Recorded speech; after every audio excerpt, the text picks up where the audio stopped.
Tonight we're here to talk about exclusives. How do you feel about them? I'll tell you how I feel about them. Grab your favorite beverage, I'll grab mine, and we will talk about exclusives right now.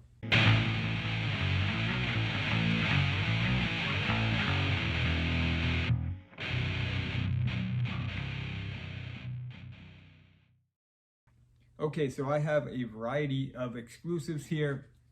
We're going to talk about it. Now, an exclusive to me has to be something for the fans. I personally like deep cuts. I like something that a true fan will really appreciate. It is exclusive, so there's not going to be many made. That's perfectly fine. Let's take a look at the 40th anniversary Keyman and Escalator. That is a perfect exclusive. Now, I missed out on that. That's fine. I feel like the price point was on mark. They had the die-cast weapons, just everything about the packaging. They had the magnetic packaging, like you kind of see with the San Diego Comic-Con Scareglow. But anyway, the packaging, I mean, just everything about that packaging was fantastic. The figures were great, but I missed out on that. Am I mad about it?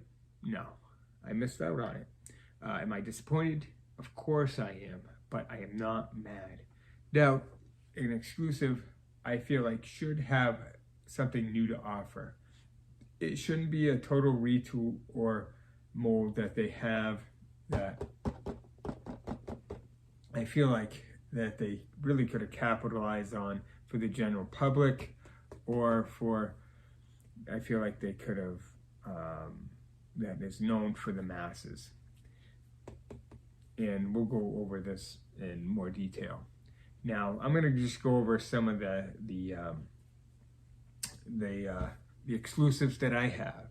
Now, this is a 2016 San Diego Comic-Con exclusive, I believe. I think this was the last MOTU Classics San Diego Comic-Con exclusive, I believe. I wasn't in Classics. I wasn't into collecting MOTU at the time. I was more into video game related stuff at that point. But this is something I did pick up because I really like. Now, I haven't opened it yet in terms of the packaging, just because I do want to do an unboxing on this channel. It's just I haven't made it that far yet.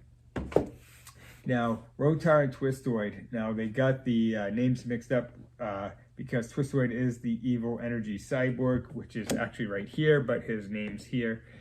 They mixed up the names on the packaging, but that's not really a big deal to me. I don't really care because I am going to open these. Now, I wasn't all in the original figures, the Twistoid and Rotar, because they were typically top. They had the top bottom, so they were like tops you spin. And I don't know, too gimmicky. It just really, I really didn't like it. As a kid, I had no interest in those figures. However, and the fact that they offered legs on these figures, I thought that was really cool, because it made it a really good feature, I feel like. And you have that option of the tops for the original, but you also have the legs. I really like that. I thought they did a great job with these figures, and the reason why I purchased this is in the fact that they did that. They had that as an option, as a top option, but also with the figures having legs. And there's a lot of accessories in here. There is a lot to behold here. So I really like this packaging, these figures, so I had to pick this up. This is something I picked up at Big Bad Toy Store. They still have them available. It was $40 for this, so I just felt like I couldn't go wrong with this double pack, so I ended up picking it up. Now, the next one is the San Diego Comic-Con Scareglow. Now, this is something that I was all in on, especially when I found out about it. I know it was kind of a mess when it happened on Mattel Creations, but it's one of those things, if you got it, you feel lucky that you have it.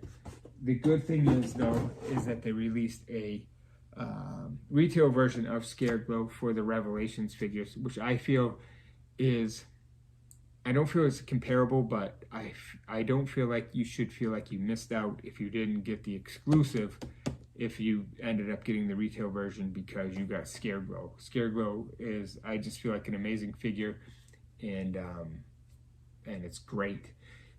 If you did get this, I feel like you should feel like you have something special, because the packaging is unreal. The detail here, it's just like a book here.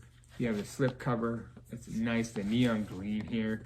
It just looks amazing, absolutely amazing. We have the jewel in the back.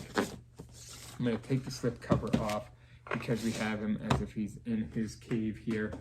And this has the magnetic kind of book, and we have LED lights here. You can probably see flashing, and that's just a really great feature and adds a little extra to the figure and the content here.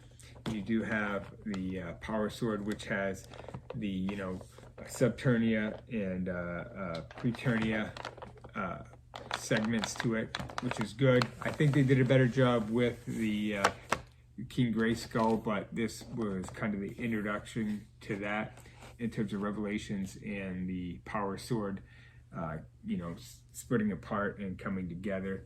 The thing I do love about this figure is there is a lot of glow-in-the-dark paint, which you don't get in the retail figure, so you do feel like you get a little bit extra and something special with the power sword and the glow-in-the-dark paint and the packaging. The packaging alone is well worth, I think it was $30 on Mattel Creations, but again, it was one of those things you may have missed. But as I said, though, if you only have the retail version, don't feel like you missed out, because you got Scareglow, and Scareglow is an amazing figure. However, if you did get this version, you feel like you have something special, and I feel like this is a great exclusive, and I'm happy to have it. Now, the next one is the Triclops. This was the fan-voted mini comic Triclops. So this, I feel, is a deep cut. This is something for the fans. I mean, everybody loves Triclops. I mean, it's just the figures and the villains and the heroes, they were just so well designed and done, I feel like, in the Masters of the Universe just collection. I think that's why they've kind of held so far. I mean, loincloths, I mean, people nowadays, kids aren't into like muscly loincloth guys, like you think of Arnold Schwarzenegger with Conan the Barbarian. I mean, that was a huge thing. I know for me, I loved Conan the Barbarian. Conan the Destroyer for a lesser extent, but he was a big dude, and it was a great movie. But yes, anyway, I'm digressing. But having something, this is how he was actually viewed in the mini comic, and I feel like the fact that they released this figure is great. I love Triclops. He is one of my favorites. I love the villains and the and just how they constructed in Masters of the Universe, and so to have him and be able to have him was great. And so the original Triclops in, was it 81? I think he had this ring, and you can open up the ring here. I don't know what you would put in it. There's not really much room there, but it's a glow-in-the-dark ring. So I have one loose, I have one sealed. It's just the way I wanted it. So Triclops, a great exclusive, one I feel like warranted because it's a deep cut, because it is the mini comic. I feel like it warrants it. Now, one I feel like it didn't warrant an exclusive, but it ended up getting the exclusive treatment, is Wondar. It made no sense whatsoever. I would have bought this 2 or 3 figures if it came to retail, just because the lore alone, and this is a known figure. It's a He-Man figure. So even if you don't know him as Wondar, it's a He-Man figure. It's one that would be at retail, people would recognize, people would buy. It's a recognizable character, even if you don't know the lore behind it. So it didn't make sense to me, the fact that they had to do this as an exclusive. Now there's nothing that I see that is a new retool or anything like that. It's He-Man. You have Zodiac's armor, but it's black. You have the Castle Grayskull sword. You have the gun. I bought this aftermarket, and the person didn't know how to package it, so the packaging got damaged. What I'm going to end up doing is I wasn't going to open this, but the packaging is damaged. This is damaged. I am actually just going to open him as a original figure. I'm happy to do that. I didn't really pay. Honestly, for what I paid, I'm not going to put up a stink and say, oh, I need a refund. I'm not one of those people. This is, I'm just happy to have it. Not in the condition I want, but that's okay. So if you're gonna resell stuff that is exclusive and collectors, I'll tell you what, right now, if this get into the hands of a really particular collector, they would be wanting some sort of refund. So, package your stuff properly. But anyway, at least the figure didn't get damaged, just the packaging. I am happy to have it, but I don't know. This is one that just boggled my mind. I didn't feel needed the exclusive treatment, but who knows? You guys let me know. So now we have Coldar. This is a deep, deep cut. And now, it was no trouble getting this figure, which is amazing to me. He showed up in one episode, but I love deep cuts. I am a sucker for deep cuts. This is one of them. This is Coldar, and this is great. I haven't opened it yet. I do have an unopened package.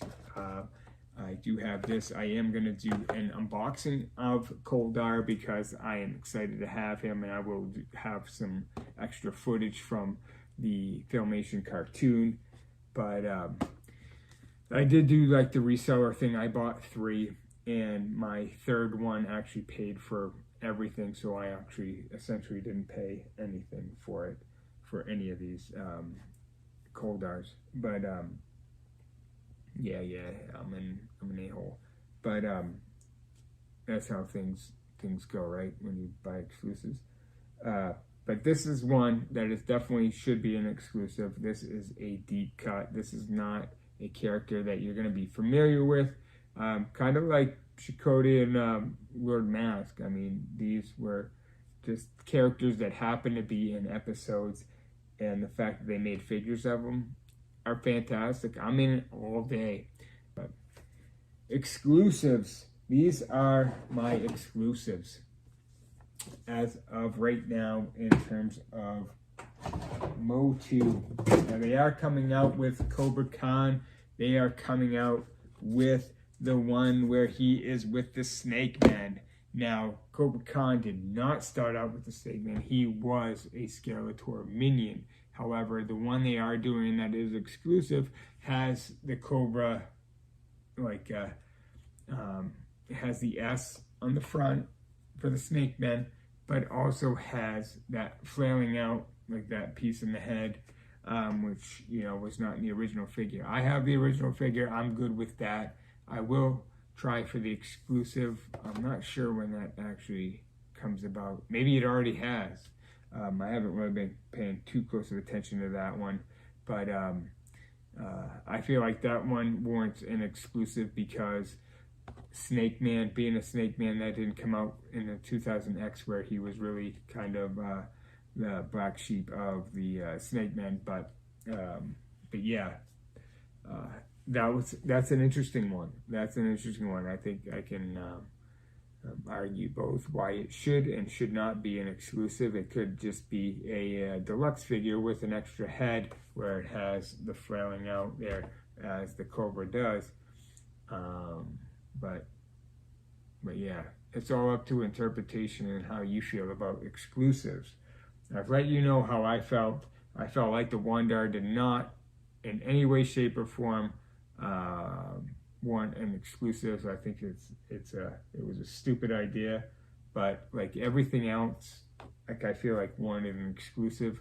So, you know, I think Mattel's doing a great job with their figures, the Masterverse and Origins figures. I mean, I love these figures and I've been collecting them. So as long as they're willing to put them out, I'm willing to fork up the money. So that's gonna do it for me. So until next time, we'll see you.